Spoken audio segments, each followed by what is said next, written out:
Once you start waking up from the hypnotic trance of the official lie, the word "they" is often used to lay blame on the perpetrators.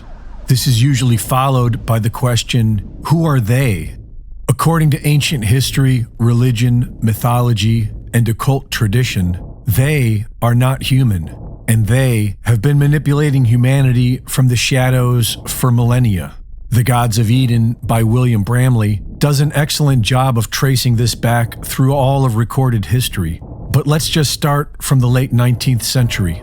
Just over a century ago, it was known that giants with red hair and double rows of teeth once inhabited America. These 9-foot-tall giants were written about casually in 1874 by Abraham Lincoln. A few years later, the Smithsonian Institute began confiscating giant mummies and skeletons by the thousands. In 1886, the exclusive Jekyll Island Club was founded and built upon an ancient burial site of the Timucua tribe, who were said to be giants. In 1910, the Federal Reserve banking conspiracy was hatched on Jekyll Island between the Rothschild banking dynasty and the Rockefeller family, whose cabin there was known as Mound Cottage and said to have been built upon a sacrificial altar.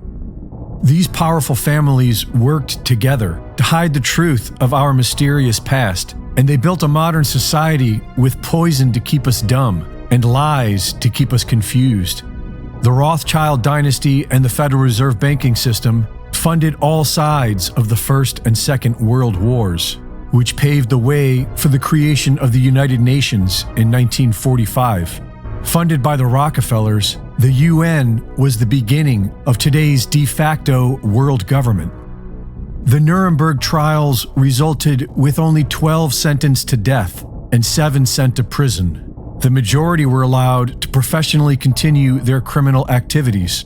Nazis who were tried for medical experiments involving cruelty and murder were later brought into Big Pharma through Operation Paperclip, and an entire team of Nazi rocket scientists were brought in to start NASA. While the Nuremberg trials may have been mostly theater, they had their revelations. It was revealed that the Nazi eugenics program stemmed from organizations in America funded by the Rockefeller Foundation and its offshoots. And it was revealed that many high-ranking Nazis believed they were in contact with an alien race known as the Aryans, the same mythical race that allegedly created Hinduism as it is known today. While many Hindu scholars dismissed the claim, the Nazis believed it. It is why they adopted the popular Hindu swastika. They also studied the Vedas, and their most classified project, the Bell, had the same design as the Vimana spacecraft described in these ancient texts. In 1971, a young Klaus Schwab, son of a Nazi nuclear scientist, was placed as the head of what is now known as the World Economic Forum by his mentor, Henry Kissinger. In 1974, Rockefeller protege Henry Kissinger wrote National Security Memorandum 200 for the United Nations. This is popularly known as the Kissinger Report and is one of the foundational documents of the depopulation agenda unfolding today, with Klaus Schwab and the World Economic Forum acting as the tip of the spear. And so who are they? Several will say it's the Rothschild family, but they seem to work for the crown. Others argue that the Vatican holds more sway. Many people insist it's the Jesuits, and some swear it's the Jews.